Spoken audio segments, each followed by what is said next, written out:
It is interesting to note that whatever Iqbal said in 50 years ago is now being reflected in the writings of the liberal thinkers of the West. I say it in the sense that it's generally felt that capitalism as well as communism have failed to cope with underdevelopment on a global scale, and that at present the most highly developed countries cannot possibly offer any such social order which provokes the enthusiasm of man. They have of course developed the concept of what you call a welfare state, and the aspiration of most of the modern thinkers are in that direction, and the concept of welfare state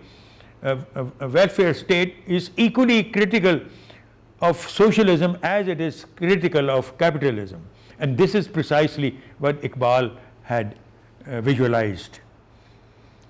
It is in the opinion of liberal thinkers, as I pointed out earlier, the false distinctions and values created by the West itself are being disowned.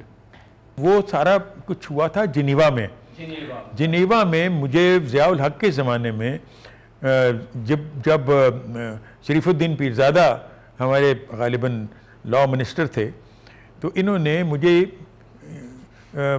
United nations کی ایک conference پر بھیجا تھا جن کا discrimination آن religious basis پر seminar تھا United nations کا Geneva میں، and in that conference I participated, اور میں نے لا منسٹری کو کہا تھا کہ مجھے بریف کرو.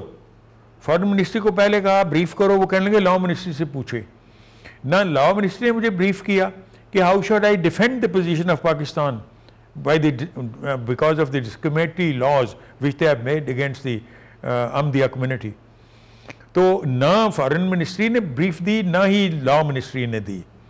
تو اپنی طرف سے میں نے انہیں کہا کہ جی ہم نے تو یہ ان کی ڈیفنس کے لیے قانون سازی کی ہے، ان کو پروٹیکٹ کرنے کے لیے، تاکہ جو دوسرے لوگ ہیں ان پر ہاتھ نہ اٹھائیں.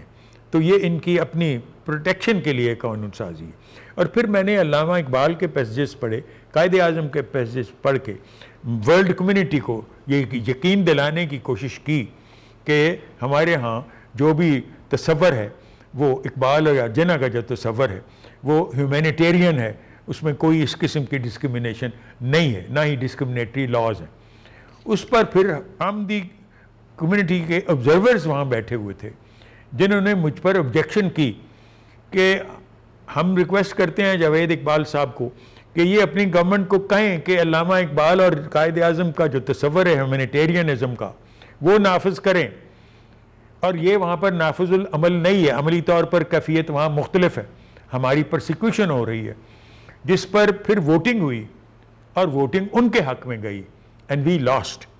جب میں واپس آیا ہوں تو میں نے منسٹری آف ریلیجیس افیئرس اور لا منسٹری کو جو رپورٹ دی اس میں نے کہا کہ خدا کا واسطہ ہے، ورلڈ کمیونٹی میں ہمارا مذاق اڑتا ہے، اس لیے کوئی اس کے متعلق کوئی بڑا اسٹرانگ تھیسس ہونا چاہیے. اور اس کا مجھے جواب دیا ہوا ہے جو اب خطوط میں چھپ رہا ہے. انہوں نے ضیاء الحق صاحب نے، ان کا جواب ہے کہ thank you very much for contributing so much against the Ahmadi objections in the Geneva, and I have directed the ministries to prepare proper briefs وغیرہ. وہ اب یہ چھپے گا انگریزی خطوط میں، لیکن کچھ ہوا ہی نہیں ہوا، کچھ ہوتا کچھ بھی نہیں ہے یہاں. یہ بھی تو صورت ہوئی تھی نا کہ جب علامہ اقبال کی ریکنسٹرکشن لیکچرز کو کفریات کہا گیا، جو سیمینار ریاض میں ہوا تھا، اور یہ کہا گیا آن دا گراؤنڈز آف کوئی تھنکر آیا تھا سوڈان سے، اسلامسٹ، جس نے یہ ریزولوشن موو کی تھی وچ واز کیریڈ، اور وہاں کوئی پاکستانی اسکالر نہیں تھا اس سیمینار میں ڈیفینڈ کرنے کے لیے.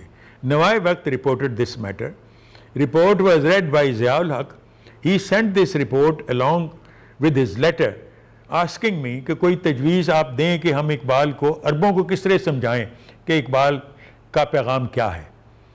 تو اس کے جواب میں نے ان کو ایک تو شارٹ ٹرم پلان دیا تھا اور ایک لانگ ٹرم پلان دیا تھا. اس زمانے میں شاید آپ کو کنسلٹ بھی میں نے کیا ہو یا جو بھی اس وقت تھے ارباب اس کے اقبال اکیڈمی کے، جواب دیا گیا شارٹ ٹرم لانگ ٹرم، نہ شارٹ ٹرم پورا ہوا نہ لانگ ٹرم، بس پھر وہی ضرورت ہوئی، آگے کچھ نہیں ہوا۔ عربوں میں ہم اقبال کو اب تک بھی صحیح طور پر نہیں سمجھا سکے، اور بڑے عجیب و غریب سوال کرتے ہیں، ان کے ہاں بھی اسلامک ٹریڈیشن اب رہی نہیں۔ Last time when I was in Jordan, وہاں ایک کانفرنس تھی، تو اس کانفرنس پر ان کی جو یونیورسٹی ہے اس پر مجھے سوال کیا گیا کہ how come Allama Iqbal says that heaven and hell are not states, is not stations but states of mind. یہ تو اسلام کے بالکل خلاف ہے. How can he make that statement?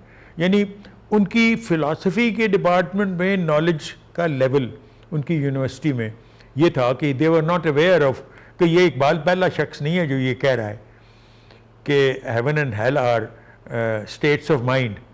They are not stations. ہاں یہ تو سارا تصوف کے متعلق کو کانسیپٹ ہی نہیں ان کو.